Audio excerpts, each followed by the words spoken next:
Of school commerce with medium માં આપનું સ્વાગત છે। ગયા લેક્ચરની અંદર આપણે અધિક નફાની પદ્ધતિ ના દાખલા ભણ્યા હતા। આજનો આપણો ટોપિક છે મૂડીકૃત નફાની પદ્ધતિ। આખા ચેપ્ટરની અંદર કુલ 4 રીત સાદી સરેરાશ નફાની પદ્ધતિ, ભારિત સરેરાશ નફાની પદ્ધતિ, મૂડીકૃત નફાની પદ્ધતિ અને અધિક નફાની પદ્ધતિ, આમાંની 3 રીત આપણે અગાઉના વિડિયોની અંદર જોઈ। આજના આપણા ટોપિકની અંદર મૂડીકૃત નફાની પદ્ધતિ ભણવાની છે। અહીંયા આપણે શબ્દ ઉપર જોઈએ તો લખેલું છે મૂડીકૃત। આ દાખલાની અંદર મૂડીનું મહત્વ વધારે હશે। મૂડીકૃતની અંદર મૂડીનું મહત્વ વધારે હશે। ચાલો તો સૌથી પહેલા મૂડીકૃત નફાની પદ્ધતિ કોને કહેવાય અને આ દાખલો ગણવા માટે કઈ રીતે અપનાવવાની છે? તો પહેલું કે ધંધાના સરેરાશ નફો। હવે સરેરાશ નફાની બે પદ્ધતિ આપણે જોઈ। સરેરાશ નફો શોધવા માટેની બે પદ્ધતિ જોઈ, વિડિયો નંબર 1 અને વિડિયો નંબર 2। સાદી સરેરાશ નફાની પદ્ધતિ અને ભારિત સરેરાશ નફાની પદ્ધતિ। આ બંને રીતમાંથી જે રીત યોગ્ય હોય, એના જે નિયમો આપણે ભણ્યા હતા એ નિયમ પ્રમાણે જે રીત યોગ્ય હોય એના આધારે તમારે સરેરાશ નફો શોધવાનો છે અને આ સરેરાશ નફાને અપેક્ષિત વળતરના દર, અપેક્ષિત વળતરનો દર શું કોને કહેવાય? આપણે ત્રીજા વિડિયોની અંદર મેં તમને કીધું હતું કે અપેક્ષિત નફો એટલે કોઈ પણ ધંધાકીય એકમનો માલિક છે એ પોતાના નફાની અપેક્ષા કરે કે મને મારા રોકાણ પ્રમાણે આટલો નફો પ્રાપ્ત થવો જોઈએ, તો એને આપણે અપેક્ષિત નફાનો વળતરનો દર કહીએ। તો આ સરેરાશ નફાને અપેક્ષિત વળતર દરને આધારે મૂડીકૃત કિંમત એટલે મૂડીકૃત નફો। દાખલાની અંદર સરેરાશ નફો શોધવાનો છે અને એની અપેક્ષિત વળતરના દર સાથે શું કરવાની છે? સરખામણી। આ બંને રીતનો ઉપયોગ કરી અને પછી તમે જે નફો મેળવો એને આપણે કહીશું મૂડીકૃત નફો। બીજી રીતે કેવું હોય તો કે આ પદ્ધતિમાં ધંધાના સરેરાશ નફાને અપેક્ષિત વળતરના દરની સાથે શું કરવામાં આવે છે? સરખામણી કરવામાં આવે। આપણો જે અપેક્ષિત દર છે અને સરેરાશ નફો છે આ બેની શું કરવામાં આવે છે? સરખામણી। ત્યાર પછી આ પદ્ધતિમાં પાઘડીનું મૂલ્ય, હવે અત્યાર સુધીની 3 રીતમાં પાઘડીની એક જ આપણે સૂત્ર જોયું કે પાઘડી બરાબર અપેક્ષિત વળતરનો દર, પણ અહીંયા પાઘડીનું સૂત્ર બદલાઈ જાય। તમારે યાદ રાખવાનું છે કે ચોથી રીત મૂડીકૃત નફાની અંદર પાઘડીનું સૂત્ર ચેન્જ થાય, બરાબર? ચલો શું ચેન્જ થશે? તો સૂત્ર યાદ ન રહીએ તો વ્યાખ્યા યાદ રાખો કે આ પદ્ધતિમાં પાઘડીનું મૂલ્ય મૂડીકૃત નફો અને ધંધામાં રોકાયેલી મૂડીની સરખામણી દ્વારા મેળવવામાં આવે છે। શેના દ્વારા મેળવવામાં આવશે?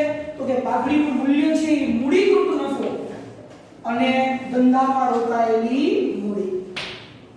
અત્યાર સુધી તમને દાખલાની અંદર એવું કહી દેતા કે ભાઈ 3 વર્ષની ખરીદીના આધારે, 2 વર્ષની ખરીદીના આધારે, પણ આ દાખલાની અંદર પાઘડી શોધવા માટે તમને કીધેલું હશે નહીં, ફક્ત રકમ એવું કીધું હોય કે પાઘડીનું મૂલ્યાંકન કરો, બરાબર? તો આપણે પાઘડીનું સૂત્ર આપણી જાતે જ લખીને તૈયાર કરવાનું છે કે પાઘડીનું મૂલ્ય કોના આધારે નક્કી કરશું આપણે? મૂડીકૃત નફો અને ધંધામાં રોકાયેલી મૂડી, આ બેના આધારે। એટલે એના માટેનું સૂત્ર આપણે આગળ જોઈએ તો આ 3 સ્ટેપ આપણા થયા। ત્યાર પછી ચોથું, હવે આના જો ધંધામાં મૂડીકૃત નફો, આપણો જે મૂડીકૃત નફો શોધશું આપણે, મૂડીકૃત નફો છે એ આપણા ધંધામાં રોકાયેલી મૂડી કરતા વધુ હોય। જો ફરીથી મૂડીકૃત નફો ધંધામાં રોકાયેલી મૂડી કરતા કેવો હોય? વધારે। જો ધંધામાં રોકાયેલી મૂડી કરતા વધારે હોય તો એ પેઢી જ પાઘડી ધરાવે છે। જો તમારું રોકાયેલી મૂડી કરતા તમારો નફો ઓછો આવે તો તમારું ધંધાકીય એકમ પાઘડી ધરાવતું નથી। આ તમારા 4 સ્ટેપ એટલે તમારી ટૂંક નોંધ બની જાય। ચોપડીની અંદર ટૂંક નોંધ અને આ લખેલી છે એ બંનેમાં ઘણો બધો ફેર છે। આ ટૂંક નોંધ તમારા દાખલા આધારિત છે, રેડી? એટલે તમારે જ્યારે ટૂંક નોંધ લખવાની થાય તો તમે આ 4 સ્ટેપ, ત્યાર પછીના મેં તમને સૂત્ર લખી દીધા છે, સૂત્ર મૂડીકૃત નફાનું, પાઘડીનું અને એની નીચે ઉદાહરણ લખો એટલે તમારે 4 ગુણની ટૂંક નોંધ તૈયાર થઈ જાય। ફરીથી એકવાર મૂડીકૃત નફાની પદ્ધતિ, પહેલું તો કે ધંધાના સરેરાશ નફાને અપેક્ષિત વળતરના દરને આધારે મૂડીકૃત કિંમત એટલે મૂડીકૃત નફો। યાદ રાખજો, એક ગુણનો વિકલ્પ વાળો અથવા એક ગુણનો પ્રશ્ન પૂછાય કે ભાઈ મૂડીકૃત નફાની પદ્ધતિમાં કઈ કઈ બાબતોનું મહત્વ વધારે છે? તો આની અંદર આપણે ત્રણ બાબતોનું મહત્વ વધારે છે: સરેરાશ નફો, અપેક્ષિત વળતરનો દર અને ધંધામાં રોકાયેલી મૂડી. રેડી? આ ત્રણ બાબતોનું મહત્વ આ દાખલાની અંદર રહેલું છે. આ એક ગુણનો તમારો વિકલ્પ વાળો અથવા એક ગુણનો પ્રશ્ન. ત્યાર પછી બીજું કે આ પદ્ધતિમાં ધંધાના સરેરાશ નફાને અપેક્ષિત વળતરના દર સાથે શું કરવામાં આવે છે? સરખામણી કરવામાં આવે છે. અને છેલ્લે પાઘડી વિશે લખવાનું કે આ પદ્ધતિમાં પાઘડીનું મૂલ્ય કોના દ્વારા મેળવવામાં આવશે?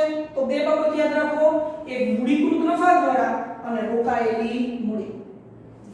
તમારા મૂડીકૃત નફાને ધંધામાં રોકાયેલી મૂડીની સાથે સરખામણી કરવા તો પાઘડીનું મૂલ્ય તમને મળે.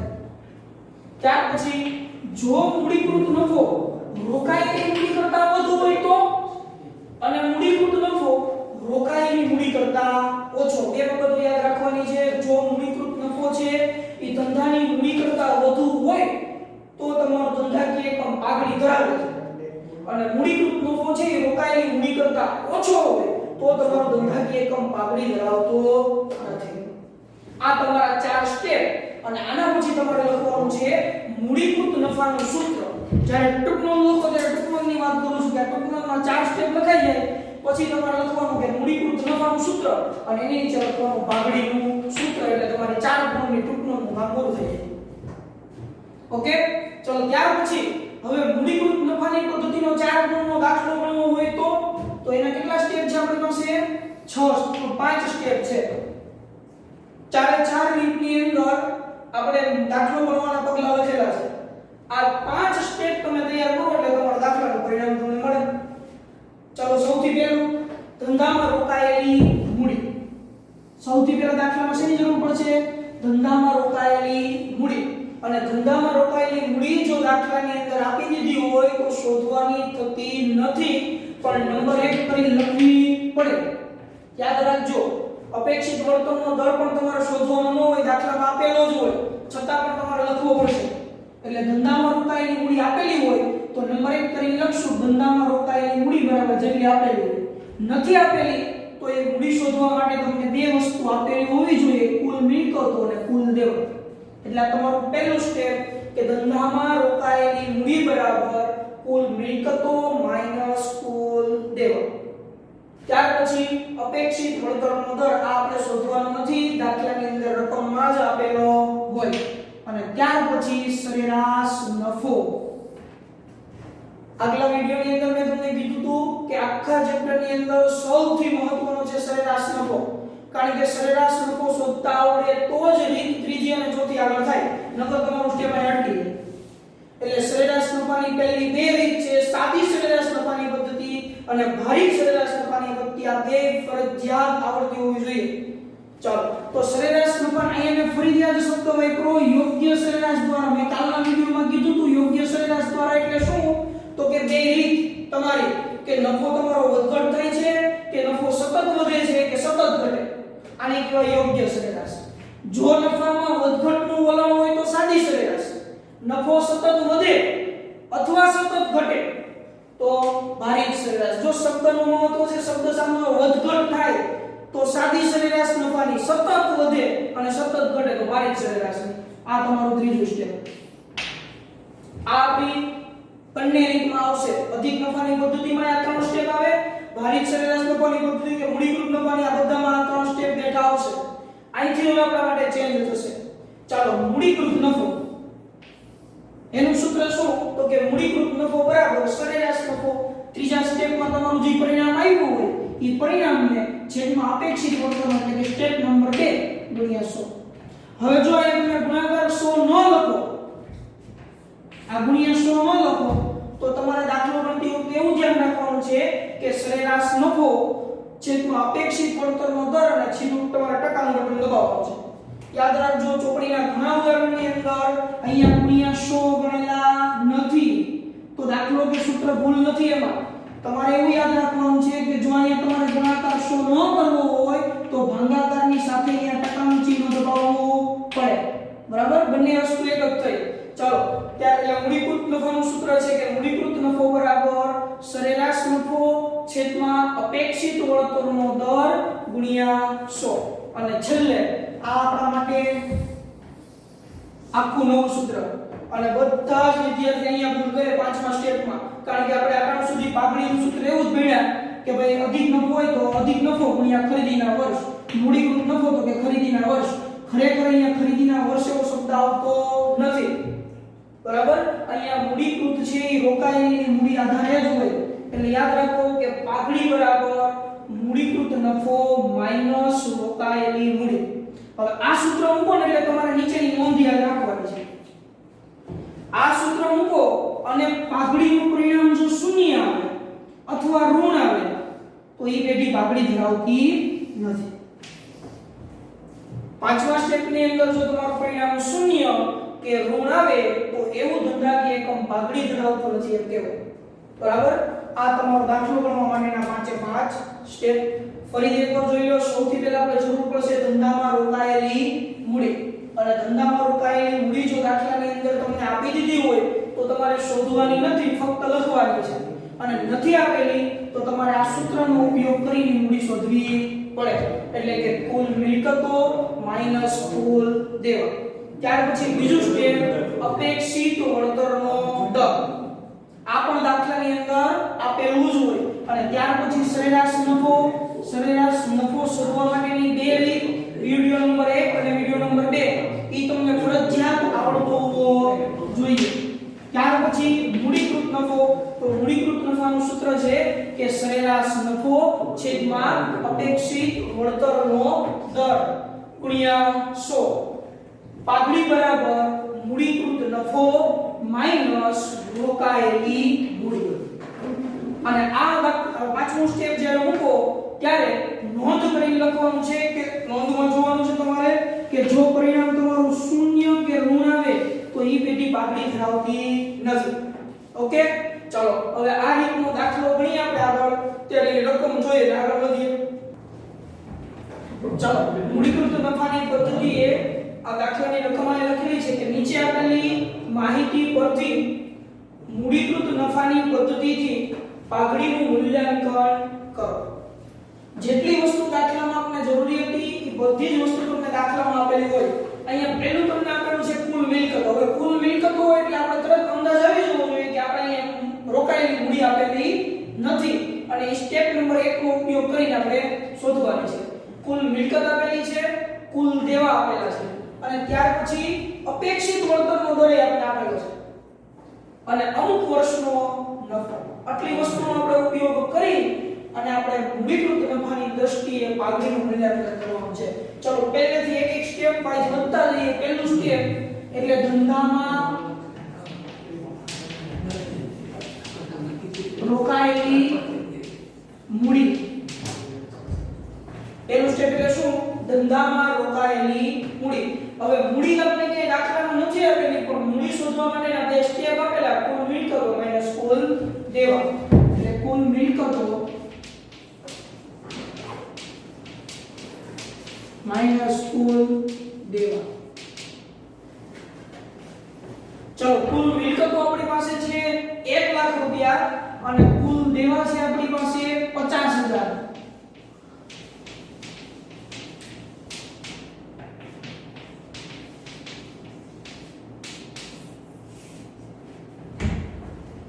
ધંધામાં રોકાયેલી મૂડી પૈકી આપણે 50,000 રૂપિયા ત્યાર પછી સ્ટેપ નંબર 2 અપેક્ષિત વળતરનો દર તો આપણે દાખલાની અંદર અપેક્ષિત વળતરનો દર આપેલો જ હોય કે અપેક્ષિત વળતરનો દર 10% ચાલો આપણા બે સ્ટેપ થઈ ગયા ત્યાર પછી ત્રીજું સ્ટેપ આપણે શોધવાનું છે સરેરાશ નફો આ ત્રણ સ્ટેપ સુધી તમે ત્રણ રીતની અંદર ભણ્યા ત્રણ સ્ટેપ બરાબર ચોથા સ્ટેપ થી આપણો દાખલો બદલાશે ચાલો હવે સરેરાશ નફો શોધવા માટેની બે રીત છે તો આપણે જાતે નક્કી કરવાનું છે કે આપણે કઈ રીત વાપરશું તો પહેલા જો વર્ષ ચડતા ક્રમમાં છે 2001 2 3 અને 4 આપણે લાઈનમાં જ આપેલા છે એટલે કોઈ પ્રશ્ન નથી ત્યાર પછી હવે આપણે જે નિયમ લખાતા નોંધ કરીને બંને દાખલાની અંદર વિડિયોમાં નોંધ કરીને નિયમ લખેલો છે એ નિયમ જોવાનો કે જો નફો સતત વધતો પદ્ધતિ હોય તો સાદી સરેરાશ. અહીંયા 2001 માં નફો 10000, 2002 માં 5000, 2003 માં 15000 અને 2004 માં 10000 નફો વધે ઘટે એટલે વધઘટ થાય એટલે સાદી સરેરાશ. તો સાદી સરેરાશ મુજબ આપણે નફાનું કોષ્ટક બનાવી નાખશું. આ કોષ્ટક આ દાખલાની અંદર આ રીતની અંદર બનાવવું ફરજિયાત નથી, પણ આપણે શા માટે બનાવ્યું તો કે આપણું પેપરની અંદર દાખલો બનેલો હોય તો વ્યવસ્થિત ઉઠાવથી આવે. બરાબર? ચલો ત્યાર પછી બધા જ વર્ષના નફાને લખી નાખીએ આપણે.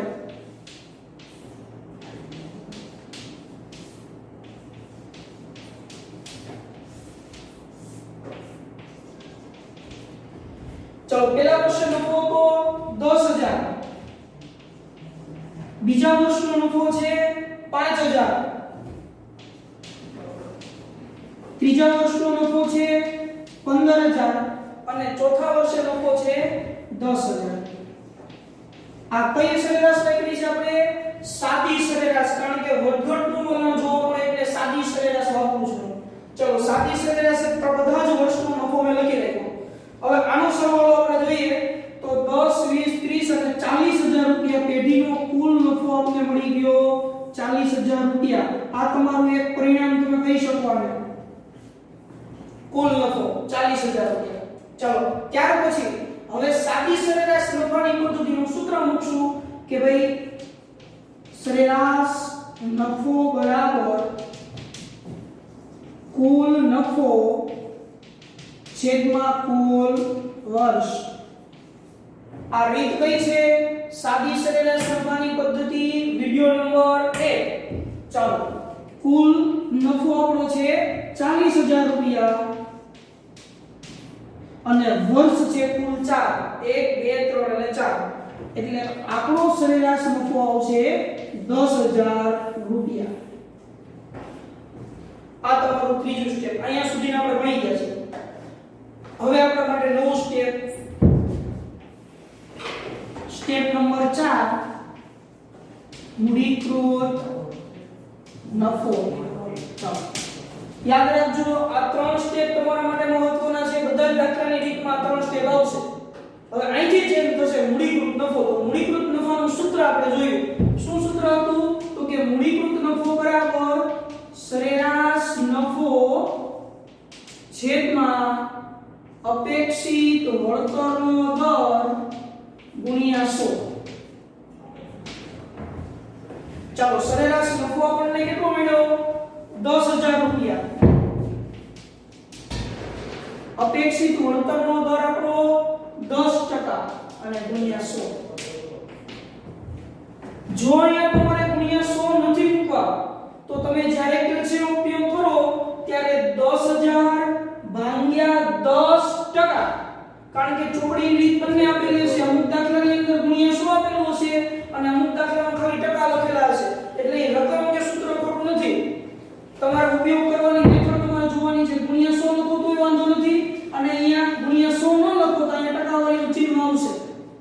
આ બેમાંથી તમને જે રીત યોગ્ય લાગે એ રીતે તમે લખી શકો. ચાલો હવે મળી જાય મૂડીકૃત નફો. કેટલો મળશે આપણને? 1 લાખ રૂપિયા. આ તમારું ચોથું સ્ટેપ મૂડીકૃત નફો. હવે અહીંયા ખાસ આપણે યાદ રાખવાનું છે પાંચમું સ્ટેપ. બધી જ રીતની અંદર પાંચમું સ્ટેપ ચેન્જ થશે અહીંયા. એટલે યાદ રાખો કે મૂડીકૃત નફાની પદ્ધતિમાં પાઘડીનું સૂત્ર આવે. બાકીના દાખલાની અંદર પાઘડી તમને કઈ દીધી હોય રકમમાં, જો એ રકમમાં કે ઉલ્લેખ નથી કર્યો કે પાઘડી કઈ રીતે શોધવાની છે. એટલા માટે અહીંયા પાઘડીનું સૂત્ર છે કે પાઘડી બરાબર મૂડીકૃત નફો માઈનસ ધંધામાં રોકાયેલી મૂડી.